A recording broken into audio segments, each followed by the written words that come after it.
Subscribe कीजिए हमारे channel Sonipat 24 को। सबसे पहले लेटेस्ट खबरें देखने के लिए बेल आइकन को दबाइए। पूरे देश में गणतंत्र दिवस की धूम दिखाई दे रही है तो सोनीपत में गणतंत्र दिवस पुलिस लाइन परेड ग्राउंड में बड़ी धूमधाम से मनाया गया, जिसमें हरियाणा के कुरुक्षेत्र से सांसद और भारतीय जनता पार्टी के प्रदेश अध्यक्ष नायब सिंह सैनी ने ध्वजारोहण किया और मंच से उन्होंने केंद्र और हरियाणा सरकार की उपलब्धियों का गुणगान किया। श्री राम मंदिर भूमि पूजन और मूर्ति प्राण प्रतिष्ठा को ऐतिहासिक कदम बताते हुए कार सेवकों के बलिदान को याद किया।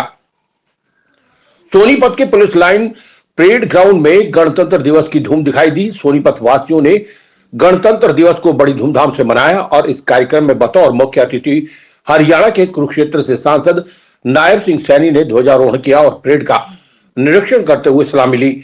इस मौके पर उन्होंने सभी देशवासियों को गणतंत्र दिवस की हार्दिक शुभकामनाएं दी और कहा कि आने वाला समय भारतवर्ष का है और पूरा विश्व आज भारत की ओर देख रहा है। भारत को आजाद करवाने वाले स्वतंत्रता सेनानियों को आज पूरा देश नमन कर रहा है, क्योंकि उन्होंने अपने प्राणों की आहुति देते हुए देश को आजाद करवाया। नायब सिंह सैनी ने केंद्र और हरियाणा सरकार की उपलब्धियां और योजनाओं का गुणगान करते हुए कहा कि आज केंद्र और हरियाणा सरकार मिलकर प्रदेश और देश को आगे बढ़ा रही है। उन्होंने गरीब कल्याण योजनाओं का जिक्र भी अपने भाषण में किया।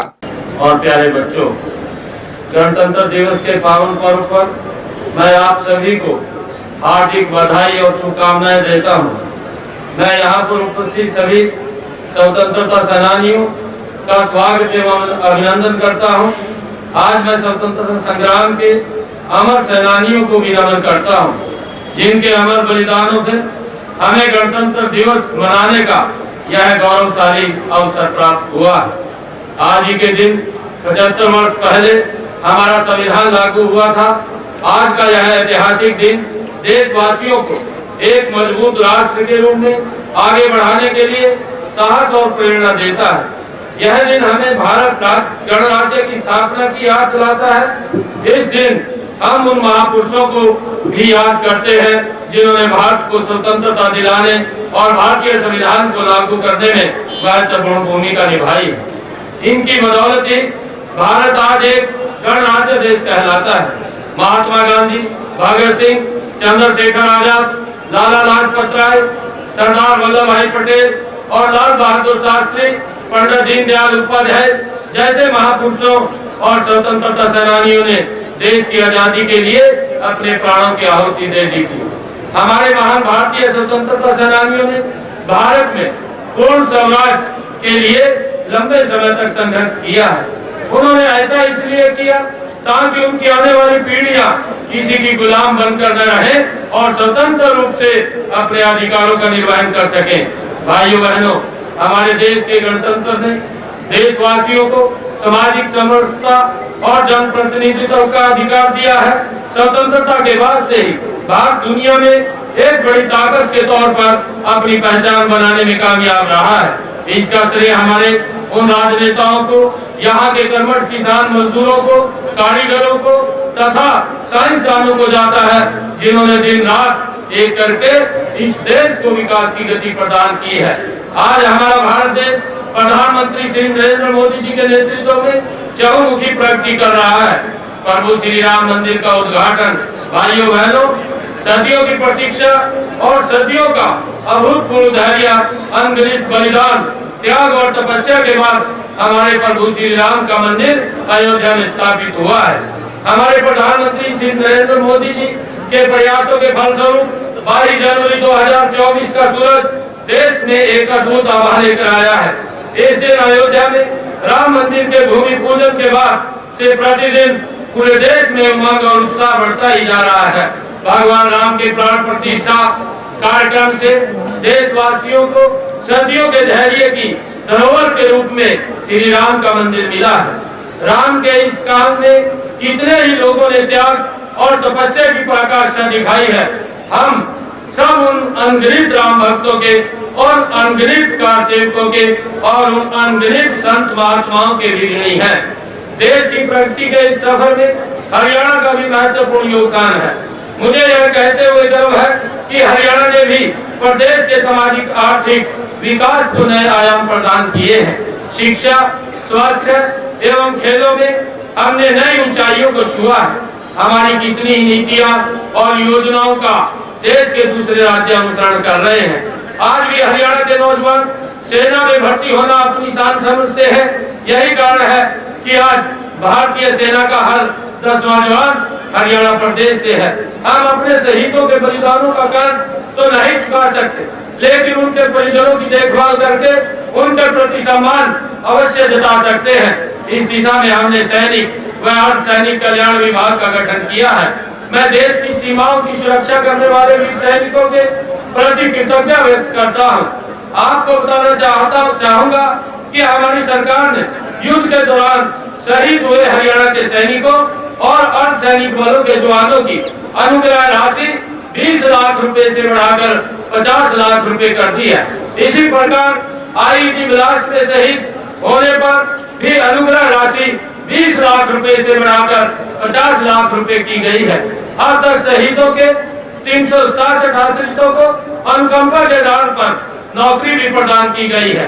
भाइयों बहनों, सुशासन से सेवा के संकल्प के साथ ही जन सेवा का दायित्व संभालने वाली वर्तमान सरकार ने प्रधानमंत्री श्री नरेंद्र मोदी जी के सबका साथ, सबका विकास और हरियाणा एक, हरियाणवी एक के मूल मंत्र पर चलते हुए समस्त हरियाणा और प्रत्येक हरियाणवी की तरक्की और उत्थान के लिए निरंतर कार्य किया है। वर्ष 2024 को संकल्प से परिणाम वर्ष के रूप में मनाया जा रहा है।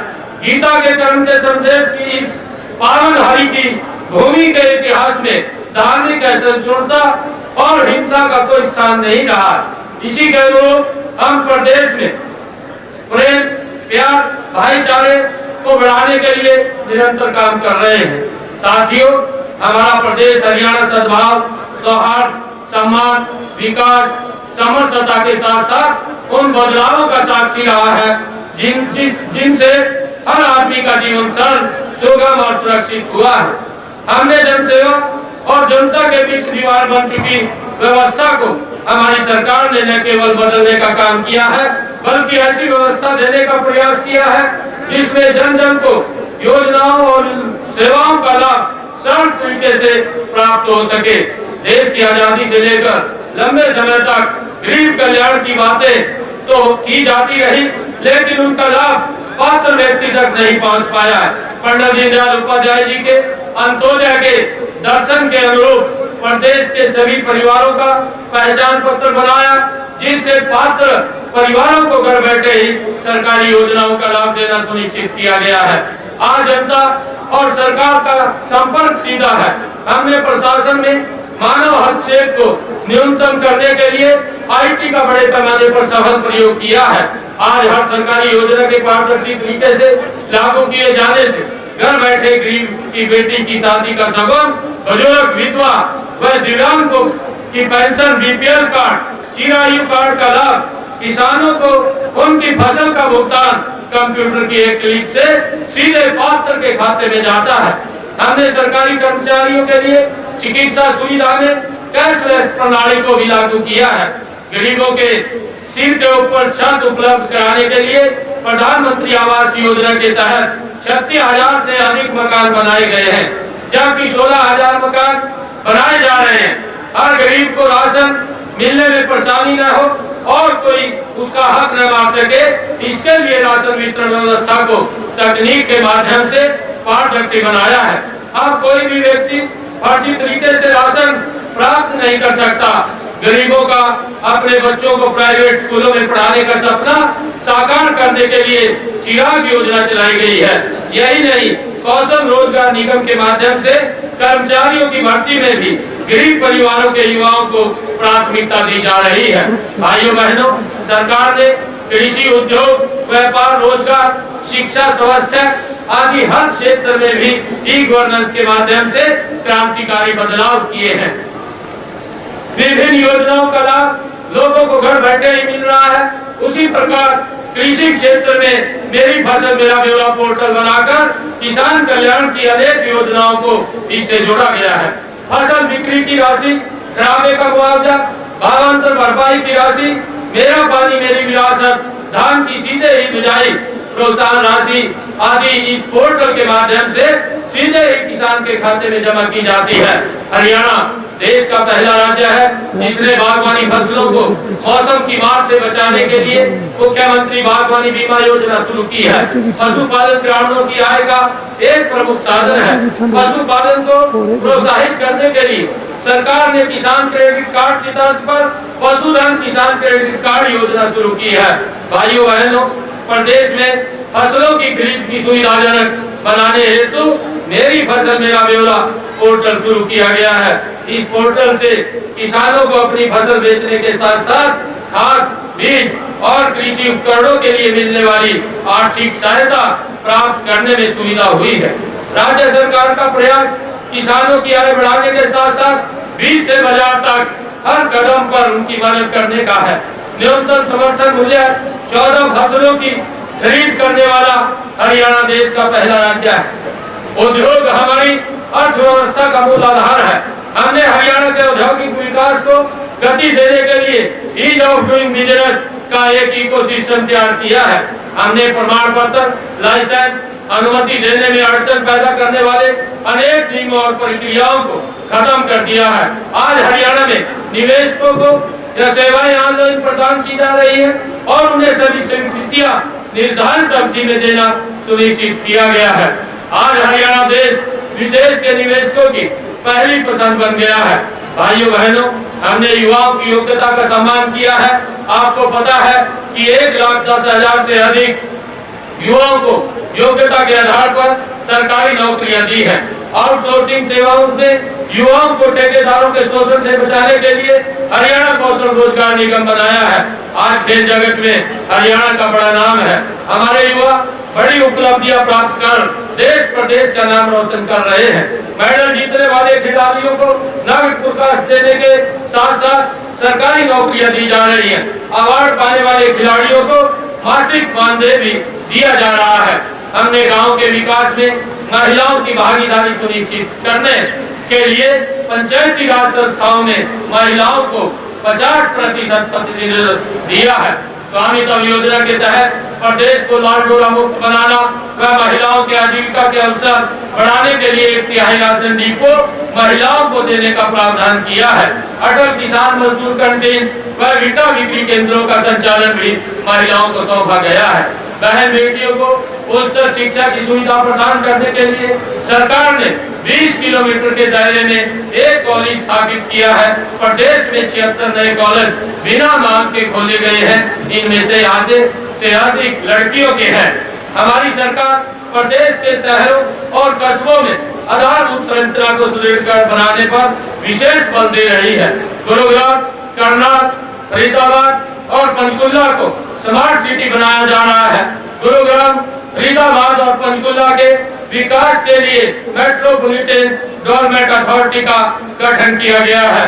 पिछले 9 वर्षों में हरियाणा राज्य में 33,000 किलोमीटर लंबी सड़कों का सुधार और लगभग 7,000 किलोमीटर नई सड़कों का निर्माण किया गया है। आज प्रदेश का हर जिला नेशनल हाईवे से जुड़ा है। इतना ही नहीं, 72 किलोमीटर लंबा ईस्टर्न डेडिकेटेड फ्रंट कॉरिडोर तथा 506 किलोमीटर लंबा western dedicated front corridor Haryana से होकर के गुजरेगा, जिसका हरियाणा को बहुत बड़ा लाभ मिलने वाला है। केएमपी के साथ साथ हरियाणा ऑर्बिटल रेल कॉरिडोर भी बना रहा है और हरियाणा दिल्ली के सरायकाले खां से करनाल तक RRTS रेल लाइन भी स्थापित की जा रही है। इन सब परियोजनाओं के पूरा होने से प्रदेश की जनता को बहुत लाभ होगा। प्रधानमंत्री श्री नरेंद्र मोदी जी की अगुवाई में आज भारत के विकास का अमृत काल है। आज देश प्रदेश का युवा शक्ति की पूंजी से भरा हुआ है, ऊर्जा से भरा हुआ है। ऐसी सकारात्मक परिस्थितियां फिर न जाने कितने समय बाद बनेगी। हमें अब चुकना नहीं है, हमें अब बैठना नहीं है। आने वाला समय अब सफलता का है, आने वाला समय अब सिद्धि का है। ये भारत का समय है और भारत अब तेजी से आगे बढ़ने वाला है। साथियों, हम सबको यह प्रतिज्ञा करनी होगी कि हमें भी अपने कर्तव्यों का पालन करते हुए आने वाली पीढ़ियों के लिए बेहतर विषय बनाना होगा। हम मिलकर भारत देश को एक मजबूत राष्ट्र बनाएंगे। हम सब मिलकर सशक्त भारत विकसित और भारत का निर्माण करेंगे। सभी नागरिकों को संविधान के प्रति सजग करेंगे और सबको समान रूप से जीने का अवसर प्रदान करेंगे। अंत में मैं आप सभी को गणतंत्र दिवस की पुनः बधाई एवं शुभकामनाएं देता हूँ।